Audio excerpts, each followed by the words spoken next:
Hello friends, welcome to my YouTube channel MAG tuition centre. आज की video में मैं बतलाने जा रहा हूँ आप लोगों को डिस्काउंट से संबंधित कुछ महत्वपूर्ण प्रश्न। सबसे पहले मैं आपको बतलाऊंगा डिस्काउंट होता क्या है तथा डिस्काउंट किस प्रकार से निकाला जाता है। ठीक है, इसी के बारे में बतला रहा हूँ, यानी कि डिस्काउंट का मतलब क्या होता है। बाटा के बारे में बतला रहा हूँ, बाटा होता क्या है। सो मेरे वीडियो से बने रहेगा और वीडियो को लास्ट तक देखिएगा। चलिए स्टार्ट करते। सबसे पहले हम समझते हैं कि डिस्काउंट होता क्या है, बाटा होता क्या है। तो जब मान लीजिए कि हम बुक खरीद रहे हैं तो बुक पे प्राइस जो होता है पहले से छपा हुआ रहता है। जैसे कि बुक पे प्राइस क्या होता है, पहले से छपा हुआ रहता है। जैसे मान लीजिए बुक पर प्राइस जो है 150 रुपया लिखा गया है। ठीक है, बुक पे प्राइस कितना लिखा गया है, 150 रुपया बुक पे प्राइस लिखा गया है। बुक पे प्राइस कितना लिखा है, 150 रुपया लिखा गया है। अब इस बुक को दुकानदार हमको कितने में बेचेगा, तो दुकानदार हमको मान लीजिए 140 रुपया में बेच दे रहा है। दुकानदार हमको कितना बेच रहा है, 140 रुपया में बेच रहा है। इस बुक का एक्चुअली प्राइस क्या है, 150 रुपया, जबकि दुकानदार हमको कितना बेच रहा है, 140 रुपये में बेच रहा है।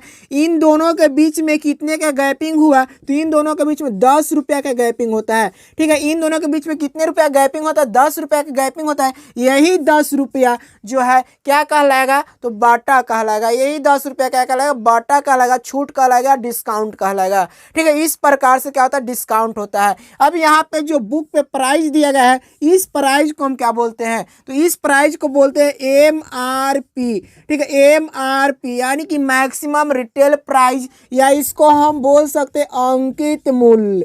इसको क्या बोल सकते हैं, अंकित मूल्य। याद रखिएगा, ठीक है, क्योंकि डिस्काउंट पड़ रहे हैं तो इतना समझना जरूरी है। और ये जो बेचा 140 रुपया में, 140 रुपया क्या कहलाएगा, तो 140 रुपया कहलाएगा सेलिंग प्राइस। 140 रुपया क्या कहलाएगा, सेलिंग प्राइस, और यानी कि विक्रय मूल्य। 140 रुपया क्या कहलाएगा, विक्रय मूल्य। ठीक है, याद रखिएगा 140 रुपया क्या कहलाएगा, विक्रय मूल्य। विक्रय मूल्य। ठीक, यहाँ पे समझते चलिएगा। और ये जो 10 रुपया हुआ, ये 10 रुपया क्या कहलाएगा, तो 10 रुपया बट्टा कहलाएगा। 10 रुपया क्या कहलाएगा, बट्टा कहलाएगा। अब आसानी से आप समझ गए कि बट्टा होता क्या है। एक बार और मैं थोड़ा सा रिपीट कर रहा हूँ, समझिए ध्यान से। जैसे मान लीजिए जाए कि हम कभी भी जा रहे दुकान पे, ठीक है, किसी भी प्रकार का दुकान पे जाए, किसी भी प्रकार का शॉप पे जाए, वहां पे हम गए तो जाने के बाद कोई भी वस्तु खरीदना है। अब वस्तु खरीदने से पहले हम वस्तु का दाम पूछते हैं।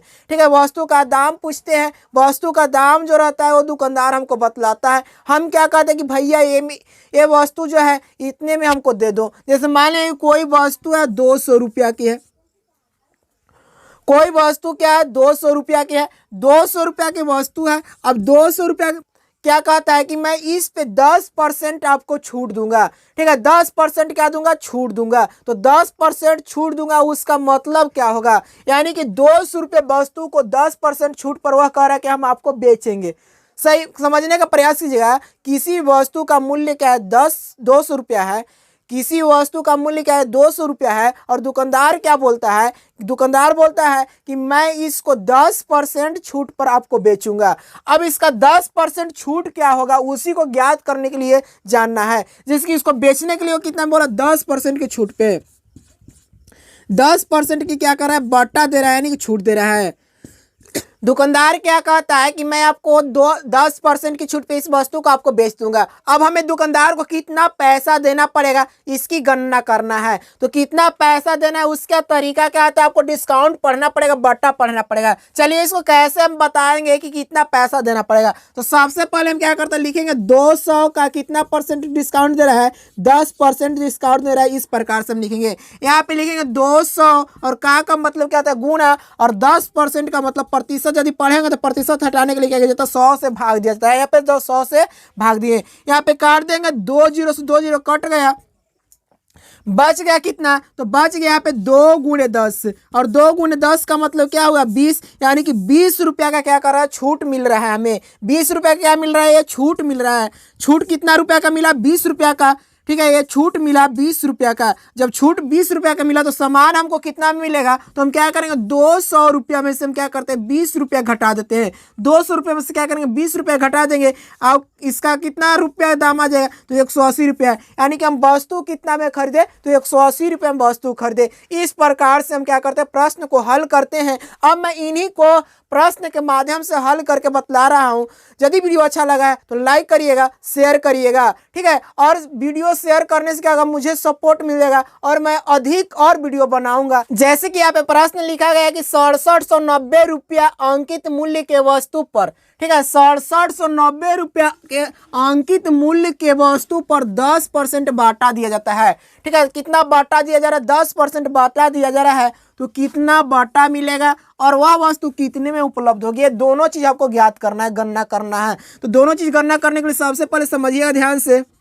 आने का मतलब यहाँ पे पहला क्या कह रहा है कि कितना बाटा मिलेगा। जैसे कि अभी थोड़ी देर पहले हम बतला रहे थे, इसी बात को बतला रहे थे, यही सेम प्रश्न है, उसी प्रकार से इसको भी करना है।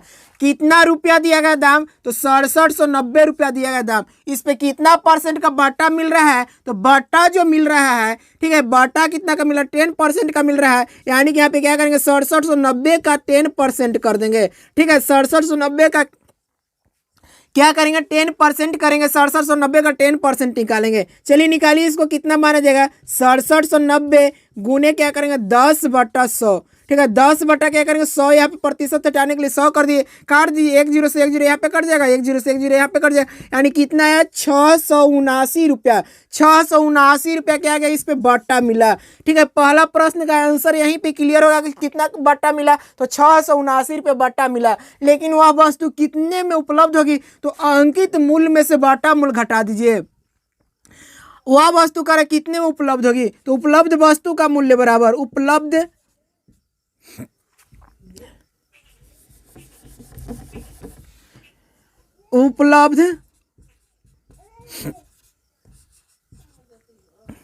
वस्तु का मूल्य बराबर, उपलब्ध वस्तु का मूल्य बराबर क्या हो जाएगा, अंकित मूल्य माइनस बट्टा मूल्य। अंकित मूल्य माइनस क्या हो जाएगा, बट्टा मूल्य, बट्टा मूल्य। अब अंकित मूल्य कितना दिया गया है, तो अंकित मूल्य 6790 रुपया दिया गया है। यहाँ पे हम क्या करेंगे 6790 कर देंगे और माइनस का बटा मूल्य कितना है 679 रुपये, 679 करेंगे। 6700 में से कितना घटाना, 6790 में से 6790 में से 679 रुपया घटा दीजिए। घटाइएगा, 10 में से 9 गए 1, यहाँ पे 8 में से 7 गए 1, और यहाँ पे 7 में से 6 गए 1। इसके बाद में यहाँ पे क्या आ जाएगा 6। ठीक है, इस प्रकार से यानी टोटल क्या जाएगा 6111 रुपया। 6111 रुपया क्या है, इस वस्तु का मूल्य जो है वास्तविक मूल्य में ये बच जाएगा। यही इसका क्या हो जाएगा आंसर हो जाएगा।